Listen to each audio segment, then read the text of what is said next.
하나님께서 우리를 지으셨던 목적이 하나 있습니다. 그 목적이 뭐냐면 한마디로 성경이 이렇게 요약을 하고 있습니다. 이사야 43장 21절에 보게 되면 이 백성은 내가 나를 위하여 지었나니 나를 찬송하게 하려 함이라. 이 찬송이란 말은 예배로 우리가 말씀드립니다. 그런데 이 예배 속에는 하나님의 영광이 있고 기쁨이 있으며 감사가 있습니다. 다시 말해서 이 백성은 내가 나를 위하여 지었는데 내게 감사하기 위해서, 나를 기뻐하기 위해서, 나를 예배하기 위해서, 이것이 하나님께 영광을 돌리는 것입니다. 이 땅에 모든 민족, 나라를, 언어를 초월해서 모든 기업이나 한 사람을 채용하는 작은 구멍 가게에도 사람을 채용할 때는 여러 가지 조건을 보게 됩니다. 그런데 아무리 이 사람이 전문성을 가지고 있고 똑똑하고 명문 학교 출신이고 세상 배경을 다 가지고 있어도 못 쓰는 것이 하나 있습니다.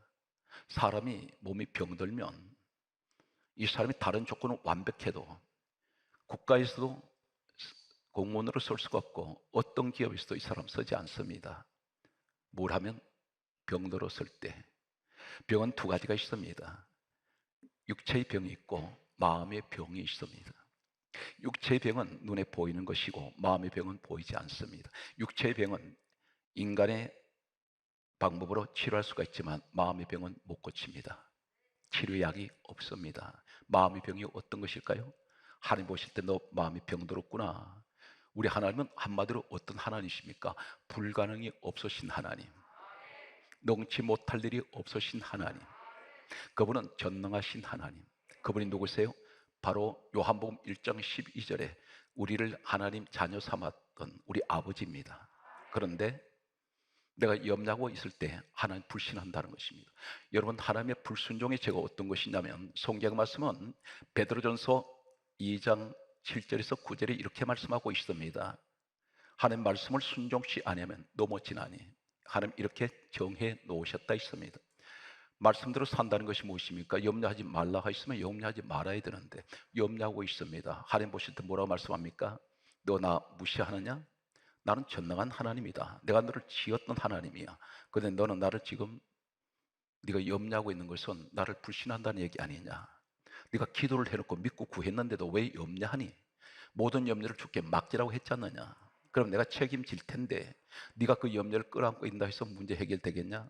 근데 기도는 했는데 야고보서 1장 5절에서 6절의 말씀 보게 되면 왜 의심하느냐?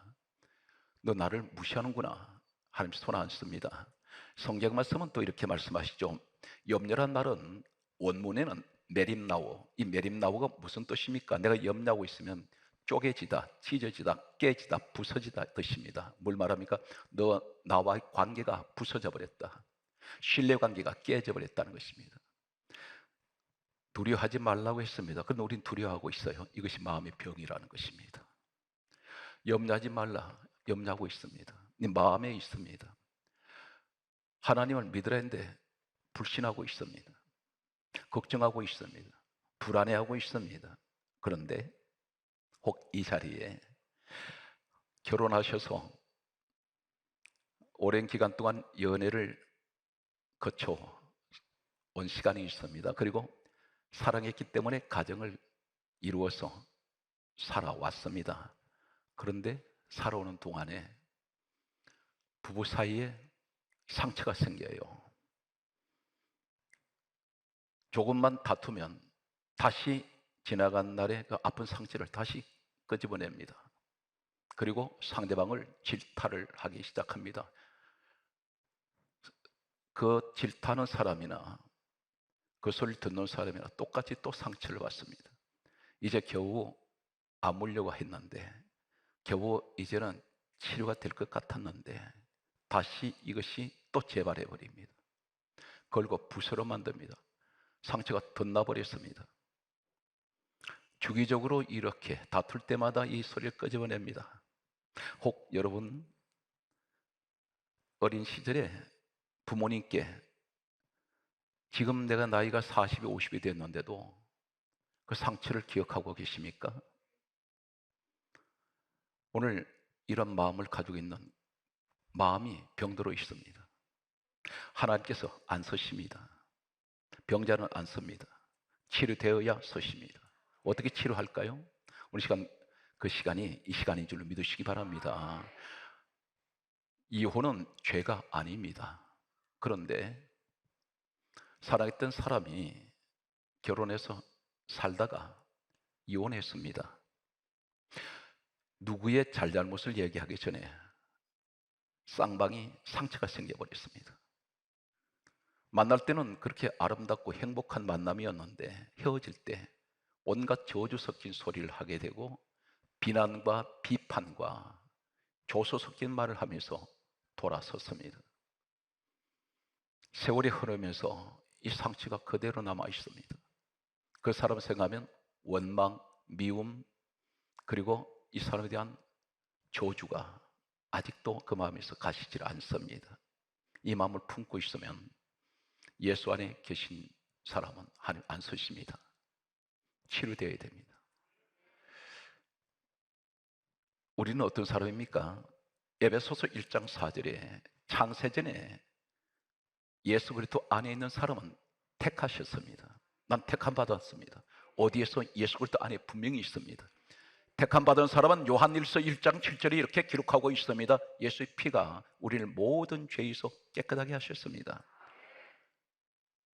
하나님 자녀가 되었고 택함 받았고 예수 피로 모든 죄 깨끗하게 되었는데 우리를 가르쳐 이렇게 말씀합니다. 히브리서 8장 12절에 말씀하시기를 하나님 말씀입니다. 내가 다시는 너 죄를 기억하지 아니하리라. 나의 죄를 다 기억하지 않았습니다. 하나님께서 내가 지은 죄를 하나님 지우개로 다 지워버렸습니다. 그 지우개가 예수 그리스도 피입니다. 하나님께서 내 죄를 기억을 못하세요. 성경 말씀은 또 이렇게 기록합니다. 히브리서 10장 17절에 동일하게 또 반복해서 말씀하시기를 내가 너희 죄를 다시 기억하지 아니하리라. 그런데 나는 지난날의 죄를 기억하고 있어요. 하나님 나 용서해 주셨는데 나는 지금까지 이 사람에 대해서 용서를 안 하고 있습니다. 내가 그 사람 때문에 인생이 망쳐졌고 이 사람 때문에 손해보았고 이 사람 때문에 내가 불행하게 되었다는 생각할 때 이 사람을 도저히 용서할 수가 없습니다.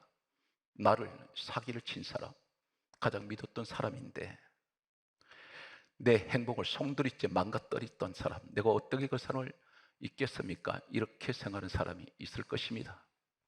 그런데 오늘 이 말씀을 반드시 듣고 계시면 내가 그 아픈 상처를 잊어버려야, 치유되어야 하나님께서 준비하신 것이 있습니다. 여러분 똑똑하고 능력이 있으신데 왜 하나님께서 동일하신 하나님이 사람 차별하지 않습니다. 공의 하나님이세요. 그런데 왜 지금 내게 기회를 주지 않습니까? 하나님 말씀합니다. 너 준비가 안 돼 있지 않니? 너 마음이 준비가 안 돼 있다.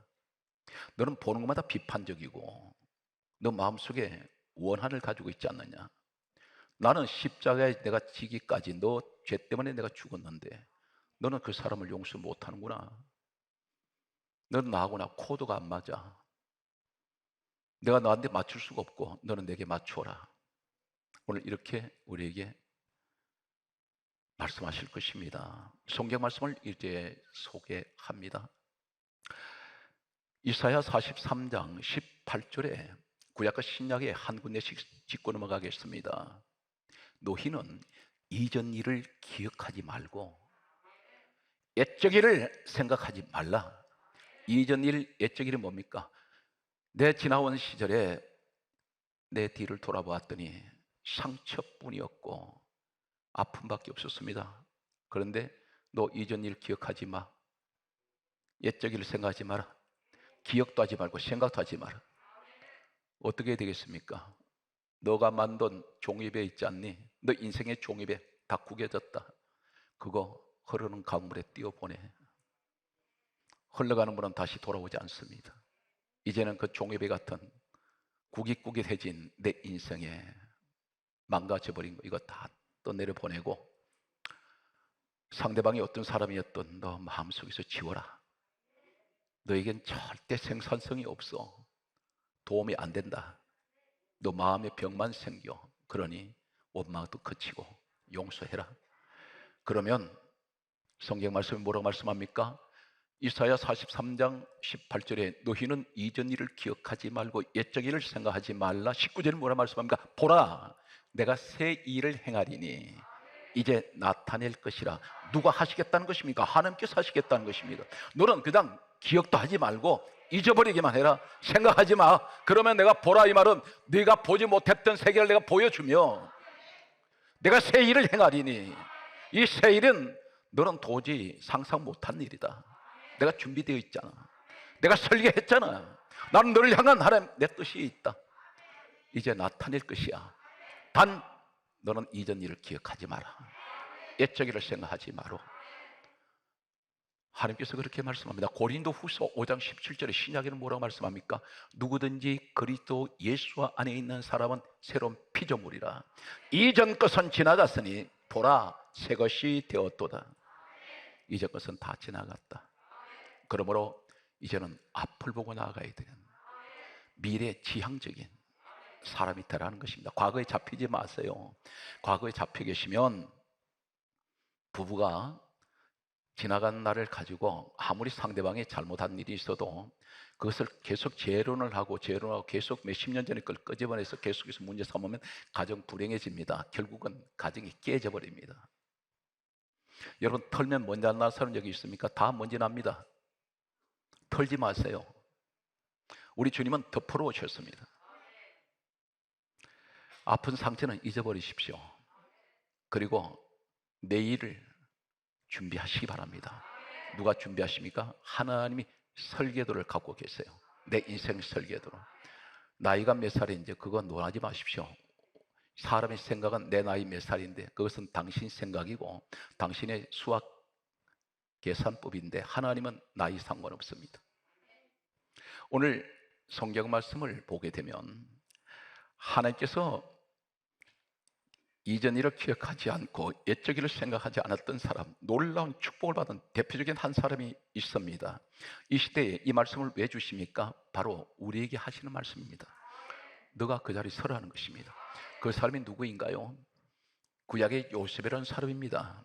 17살 때에 배다른 형제들로부터 미움을 사게 되었고 구덩이에 던져졌던 사람입니다. 그리고 그는 은 20에 팔려갔습니다.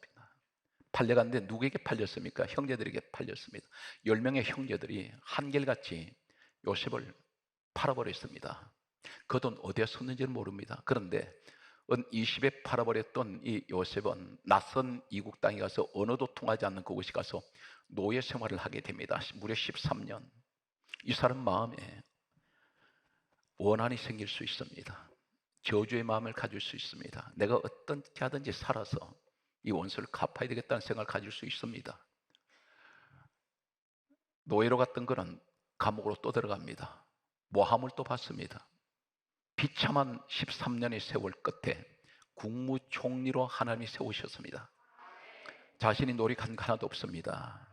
오늘 여러분들이 이 말씀의 주인공이 되신다면 하나님이 전격적으로 여러분 귀한 자리에 세우실 것입니다. 어떻게 요셉이 이 자리에 오게 되었을까요?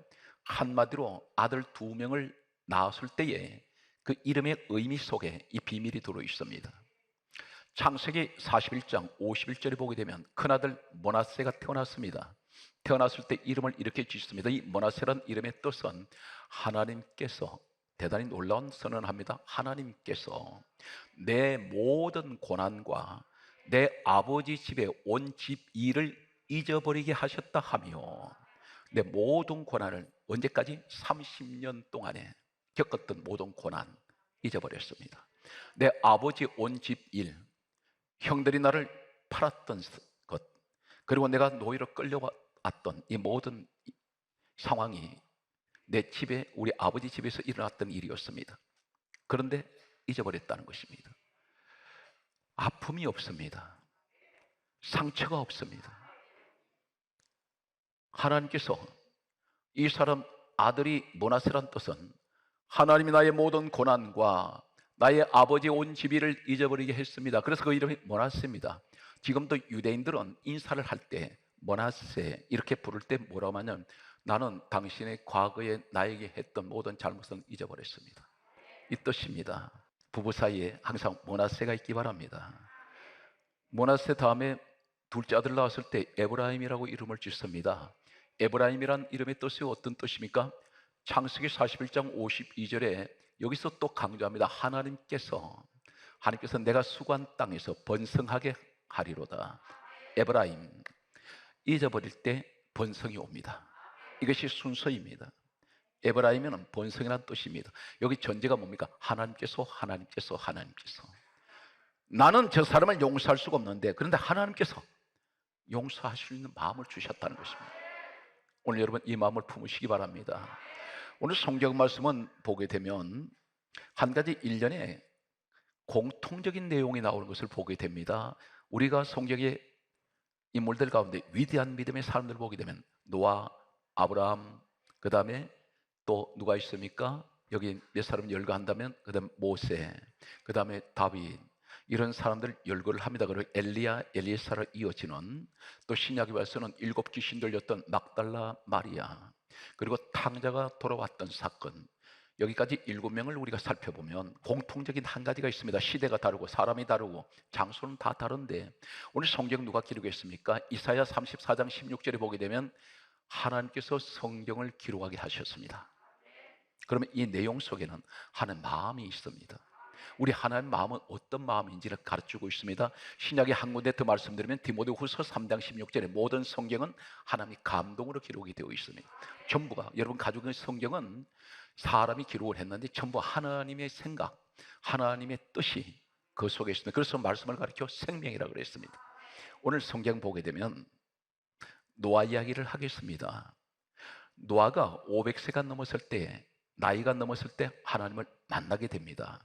이때 이렇게 기록합니다. 성경은 창세기 6장 9절에 보면 노아는 여호와께 은혜를 입었더라, 이렇게 기록하고 있습니다. 여기서 출발하고 있습니다. 하나님께서 노아를 만날 때 이때부터 관심을 두십니다. 그 이전에 대해서는 어떻게 살았으며 무엇을 했으며 무슨 죄를 지었으며 어떤 방식으로 살아왔는지를 언급하지 않습니다. 하나님은 기억하지 않습니다. 가장 중요한 것은 하나님을 만난 순간부터 하나님을 기억하기 시작합니다. 살아온 순간 여러분 주님을 만났습니까? 그렇다면 과거는 잊어버리세요. 하나님도 잊으셨습니다. 나도 잊어야 됩니다. 성경 말씀을 내려오면 또 누가 있습니까? 아브라함이 있습니다. 신약에 이 아브라함 이야기를 하고 있는데 사도행전 7장 2절을 보면 아브라함 나이 75세 때에 하나님을 만나게 됩니다. 그런데 75세까지 살았던 갈대아 우르라는 곳에서 살았던 아브라함에 관해서 전혀 언급하지 않습니다. 하나님 부르심 받고 하나님께서 택하신 순간부터 하나님의 성경은 놀랍게도 하나님 만나기 이전에 대해서는 전혀 기록하지 않습니다. 왜 그렇습니까? 하나님 안에 들어왔을 때만 관심을 둡니다. 여러분 하나님 안에 계시지 않습니까? 그렇다면 이제는 그 이전에 어떤 일이든 다 잊어버리세요. 우리가 간증을 얘기할 때가 있습니다. 되게 간증하는 이야기를 들어보면 나는 과거에 예수를 믿기 전에는 나는 화려했습니다, 잘 살았습니다, 뭐 온갖 세상 방법을 얘기를 하면서 자기 자랑을 많이 합니다. 그런데 그건 간증이 아니에요. 성경적인 간증은 내가 예수를 믿기 전에 어떻게 살았던 그것이 중요한 것이 아니라 내가 예수를 믿고 주님을 만나고 난 후에 나는 어떻게 살고 있으며 어떻게 변화되었는지, 그것이 간증입니다. 하나님은 예수 믿기 전에 일이 됐으면 전혀 상관하지 않습니다. 전혀 기록이 없습니다. 노아가 그랬습니다. 아브라함이 그랬습니다. 모세 40년 동안 광야에서 살았습니다. 그런데 출애굽기 3장 1절에 보면 나이 80대 아브라함을 하나님 찾아오셨습니다. 그런데 40년 동안 광야에서 어떻게 살았는지 전혀 언급이 없습니다. 하나님을 만났다는 사실에 하나님 관심을 두고 있다는 것입니다. 여러분에게 똑같습니다.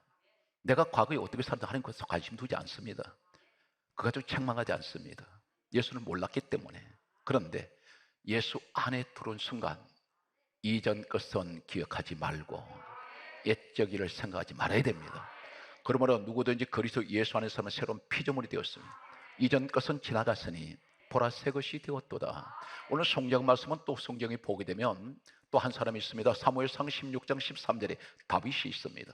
다윗도 한결같이 다윗이 17세, 18세 때 하나님 만났을 때에 그 이전에 대해서는 기록이 없습니다. 하나님 만나고 왕으로 기름 부음을 받는 장면부터 시작하고 있습니다. 무슨 얘기입니까? 예수 그리스도 안에 있는 사람은 다르다는 것입니다. 세상 밖에 살 때는 어떤 모습으로 살았던 하나님 그건 관심 두지 않습니다. 성경 말씀을 계속해서 보게 되면 열왕상 7장 1절에 성경 말씀은 이렇게 기록하고 있는 것을 보게 됩니다. 특별히 17장 1절을 소개합니다. 보게 되면 엘리야를 하나님께서 부르실 때 첫 장면을 기록하고 있습니다. 그런데 그 뒤에 이 사람이 어떤 모습으로 어떻게 살았는지 관심 없습니다. 성경에 기록하지 않습니다. 오늘 여러분, 하나님께서는 예수 안에서 생활하는 사람, 여기서부터 하나님의 기록은 시작됩니다. 성경 말씀을 보게 되면 엘리사가 있습니다. 이 엘리사가 어떤 사람인가요? 성경 말씀은 이렇게 기록하고 있습니다. 열왕기 19장 19절에 보게 되면 엘리사가 12개리 소를 몰고 밭을 갈고 있습니다. 농부입니다. 이때 엘리야를 보내서 겉옷을 던지면서 따라오라고 말합니다. 엘리야는 하늘로 올라가고 엘리사를 이제 후계로 대신 엘리야 대신으로 사역을 하게 됩니다. 근데 부를 때 장면만 기록합니다. 그러면 엘리사 그 이전에 대해서는 전혀 언급이 없습니다. 이 사람 부인이 있는지 자녀가 있는지 어떤 모습으로 살았는지 전혀 기록이 없습니다. 부자였느냐 가난한 사람이냐 관계없습니다. 하나님 거기에 관심을 두지 않습니다. 우리는 세상 조건을 많이 봅니다만 하나님은 전혀 그렇지 않다는 것입니다. 하나님은 공의의 하나님이세요. 여러분에게 지금 언제든지 기회가 열려져 있습니다. 중요한 것은 하나님 준비가 되어 있는데 내가 준비가 안 되어 있어요. 그 준비가 뭡니까? 마음의 준비를 하라는 것입니다. 어떤 준비를 해야 됩니까? 믿음의 준비를 해라. 믿음의 준비가 어떤 것입니까? 항상 긍정적인 사고를 가져라. 늘 기뻐해라. 데살로니가전서 5장 16절에서 18절에 말씀합니다. 항상 기뻐하라. 범사에 감사하라. 이는 그리스도 예수 안에서 너희를 향하신 하나님 뜻이니라. 항상 기뻐하라는 것입니다. 감사하십시오. 부정적인 사람은 감사가 없습니다. 기뻐하지 않습니다. 그러나 내 마음에 기쁨이 있을 때 남을 비판하지 않습니다. 상처가 사라집니다. 오늘 성경 말씀을 보게 되면 신약으로 와서 보게 되면 이렇게 기록하고 있는 내용을 보게 됩니다. 누가복음 8장 2절 말씀에 보게 되면 7귀신 들렸던 막달라 마리아가 있습니다. 그런데 막달라 마리아가 부자였는지 귀부인이었는지 어떤 가정에 자녀가 있는지 없는지 상관없이 전혀 언급하지 않습니다. 단 한 가지 7귀신 들렸는데 예수님 만나서 치료됐다. 여기부터 기록하고 있습니다. 하나님은 예수 만나기 이전에 아무 관심 없습니다. 놀랍게도 구약부터 신약 계속 이어지는 내용을 보면 다 그렇습니다. 성경 말씀을 보게 되면 탕자가 누가복음 15장 20절에서 21절에 보게 되면 탕자가 아버지께로 돌아왔습니다. 다 재산 다 날려버렸습니다. 허랑방탕했습니다. 탕자가 돌아왔을 때 아버지가 달려갔습니다. 끌어안았습니다. 그런데 아버지가 이 탕자에 대해서 한마디도 물어보지 않습니다. 너 무슨 짓 하다 왔냐? 어디 갔다 왔니? 그 돈 어디다 썼느냐? 안 물어봅니다. 한마디도 안 물어보십니다. 이것이 바로 무엇입니까? 아버지를 떠나갈 때 하나님은 관심 없습니다. 돌아올 때 여기서부터 하나님은 우리에게 관심을 두기 시작하시고 오늘 바로 그 주인공이 여러분인 것을 믿습니다. 오늘 성경 말씀은 이렇게 정리하겠습니다. 에베소서 3장 17절에 그리스도께서 너 마음에 계시게 하라. 예수님이 내 마음에 계시면 어떤 일이 있을까요? 예수님이 내 마음에 계신다는 것은 나는 주님을 믿고 있습니다. 내 마음에 늘 주님을 모시고 다닙니다. 그런데 주님을 내 마음에 계시면 이 성경 말씀이 이렇게 기록합니다. 이사야 53장 5절에 그가 찔림은 우리의 허물을 인하며 예수님 십자가에서 못 박히시고 가시채 서신 것은 내 허물 때문에 죽으셨다는 것입니다. 주님이 내 마음에 계시면 이 확신이 옵니다. 그리고 뭘 말씀합니까? 그가 상함은 우리의 죄악을 인하며 온몸에 그렇게 상하신 것은 내 죄 때문에 죽으셨습니다. 십자가에서 그가 징계를 받음으로 우리가 평화를 누렸습니다. 이 사실 믿습니까? 오늘 주님이 대신 징계받으시고 내가 죽을 자리에 십자가에 대신 죽으시고 우리한테 평화 주셨어요. 네 번째가 바로 무엇입니까? 오늘 이 시간에 치료되시기 바랍니다. 그가 채찍에 맞음으로 우리가 나음을 입었도다.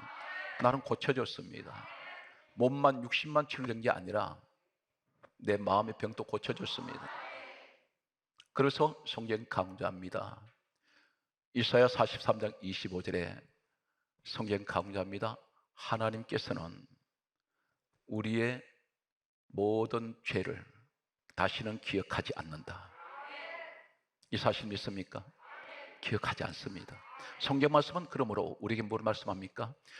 이사야 61장 1절로 이제 결론으로 가겠습니다.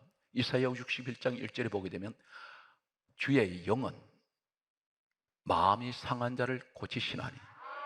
마음이 상한 사람, 내 마음에 하나님 과거에 이 아픔이 있습니다. 내가 너 고쳐줄게. 너는 너 스스로 못 고친다. 고쳐주마. 주의 영, 성령이 함께 하시면 반드시 내 마음에 상한 마음을 치료해 주십니다. 고쳐주시겠단 말입니다. 오늘 말씀의 결론이 여기서 끝이 됩니다. 출애굽기 15장 26절에 나는 너희를 치료하는 여호와임이라. 치료하신다 있습니다. 오늘 시간 살아온 성도 여러분, 이 치료의 역사가 일어나시기를 우리 주 예수 이름으로 축복합니다.